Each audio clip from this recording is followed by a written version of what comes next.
Target ng Regional Gender and Development Council Region 12 na makapagpatupad ng inklusibo at epektibong aktibidad ngayong Women's Month. Ang detalye sa Balitang Pambansa ni Aurea Marie Belguera ng Philippine Information Agency, SOCSARGEN.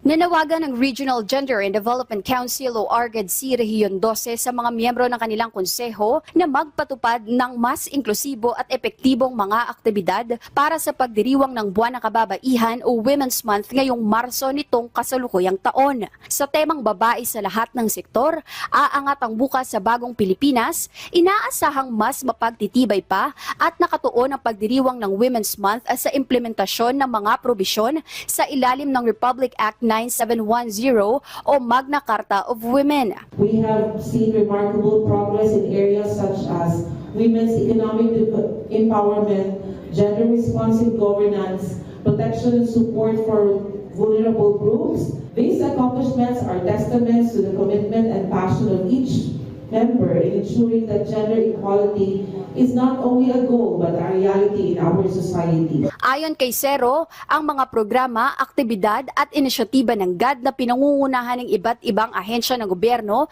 ay nagdulot ng malaking pagbabago sa pagpapalaganap ng pagkakapantay-pantay ng mga kasarian at kaunlaran sa mga komunidad. Dagdag ni Sero, prioridad ng RGDC Rehiyon 12 ang pagsusulong ng Agenda Strategic Initiatives, isang roadmap para sa pagpapalakas ng gender mainstreaming sa mga polisiya at programa, pagpapahusay ng women's economic empowerment at partisipasyon ng mga kababaihan, pagtugon sa karahasan at diskriminasyon batay sa kasarian at pagsusulong ng inklusibo at pagkakaiba-iba sa pamumuno at paggawa ng desisyon. Mula sa Philippine Information Agency, SOCSARGEN, Aurea Marie Belguera, Balitang Pambansa.